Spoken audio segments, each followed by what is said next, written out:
আসসালামু আলাইকুম সবাইকে। আমার ঘরটার এত বাজে অবস্থা হয়ে আছে, জাস্ট আপনারা দেখুন যে কীরকম অবস্থা হয়ে আছে। তো আমি এই ঘরটাকে এখন একদম সুন্দর করে গোছাবো, তো ভাবলাম আপনাদের সাথে একটু শেয়ার করি। তাহলে চলেন একসাথে ঘরটা গোছানো যাক। তারপরে বাবুকে নিচে ছেড়ে দিয়ে নিয়েছি আমি, আর আস্তে আস্তে আমি এখানে ঘরটা গুছিয়ে নিচ্ছি। ওর বাবা বাসায় নেই, তো ওর বাবা থাকলে হয়তো বা অন্য রুমে ওকে দিয়ে তারপরে আমি ঘর গোছাতাম। এখন তো বাবুকে নিয়ে গোছাতে হচ্ছে, আর আমি খুব বেশি একটা সময় বাবুকে নিয়ে ঘর গোছাই না। এর কারণ হচ্ছে ধুলাবালি থাকে, আর যা বাবুর দেখা গেছে নিঃশ্বাসের সাথে গিয়ে বাবুর ক্ষতি হতে পারে।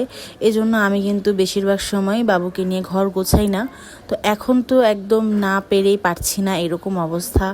এখন পারতেই হবে, কারণ এখন বাবুর বাবা যেহেতু বাসায় নেই, ও বাইরে গেছে, আর ওর আস্তে আস্তে রাত হবে। আর ঘর এলোমেলো থাকলে কিন্তু মাথাটাই নষ্ট হয়ে থাকে, মাথাটা একদম গরম হয়ে থাকে, মানে কোনো কাজ করে আগানো যায় না। তো সেই কারণে অনেকটা বাধ্য হয়েই বাবুকে নিচে ছেড়ে দিয়ে তারপরে আমি একটু একটু করে সবটা গুছিয়ে নিচ্ছি। আর এখানে হয়তো বা দেখছেন যে আমি অনেক স্পিডে কাজ করছি, কিন্তু আসলে তো অনেকটা সময় লেগেছে এতখানি ঘর গোছাতে।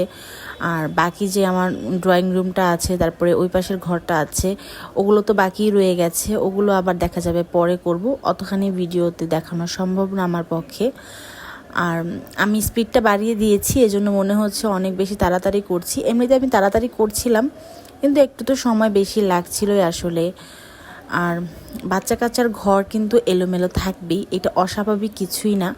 অনেকে কিন্তু দেখবেন ঘরে আসলে বা ভিডিওতেও দেখলে অনেকে অনেক কটু মন্তব্য করে ফেলে, বা মনে মনে অনেক কিছু হয়তো বা ভেবে ফেলে যে এত ঘর এলোমেলো কেন, উনি বোধহয় অনেক নোংরা বা এ ধরনের অনেক কিছু বলে। কিন্তু আসলে কিন্তু এটা একদমই উচিত না। কারণ হচ্ছে আমি এই যে ঘর গোছাবো আর এই যে ঘর আওলাবে, এরকমই একটা বিষয় হয়তো হয়ে থাকে সবসময় বাচ্চাদের ঘরে। কারণ বাচ্চারা হচ্ছে অবুঝ, ওরা তো বোঝে না যে আমি কোনটা কোন জায়গায় রাখছি বা কোনটা কোথায় কি করছি। ও ওদের মতো খেলতে থাকে, তো খেলতে খেলতেই দেখবেন ঘর কিন্তু এলোমেলো হয়ে যায়। আর একটা মায়ের পক্ষে তো সারাদিন ঘর গোছানো নিয়ে পড়ে থাকা সম্ভব না, বাকি আরও অনেক কাজ থাকে।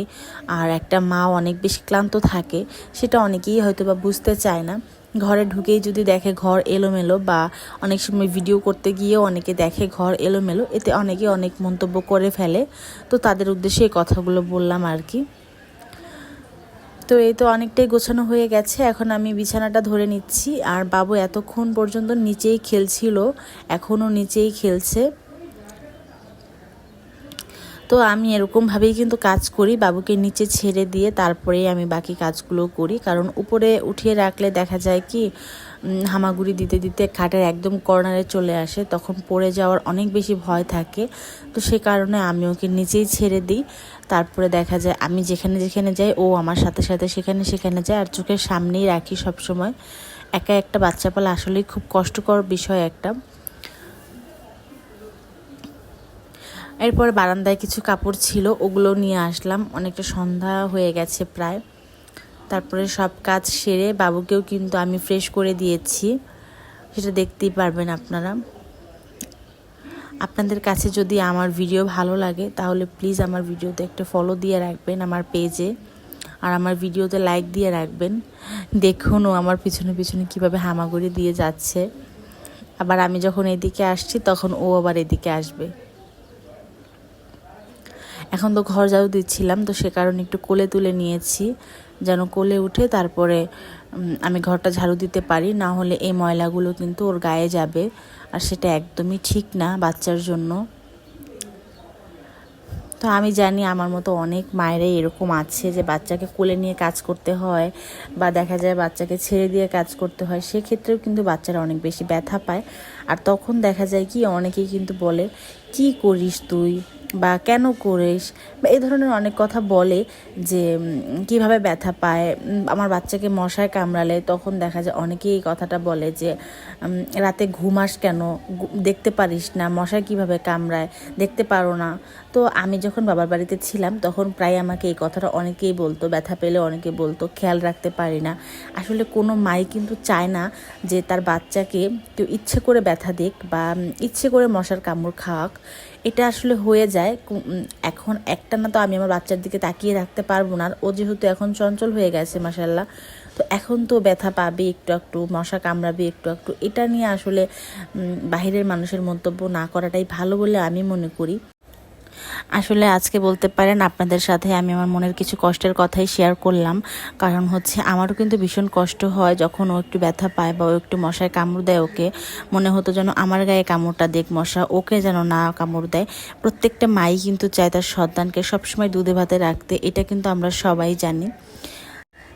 বাবুকে এখন আমি হাত মুখ ধুয়ে এনে তারপরে এখন আমি ওকে ফ্রেশ করে দিলাম।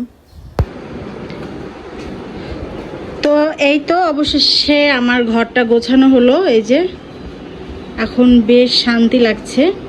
আর এই যে আমার ট্রাইপডটা নিয়ে দেখুন কিভাবে খেলা করছে। এই যে বাবা মুখে দেয় না এটা, ছি, সমস্ত কিছু শুধু মুখেই দিবে সে, আর কোনো অপশনস নেই তার। বিছানাটা তো গুছিয়েছি কিন্তু জানি না কতক্ষণ থাকবে। তো সব কিছু গুছিয়ে নিয়েছি, এবার একটু শান্তি লাগছে আমার।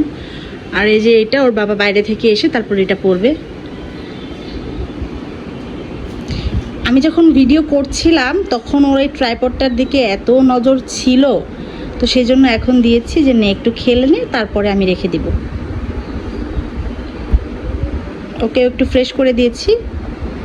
তো সবাইকে টাটা, আল্লাহ হাফেজ।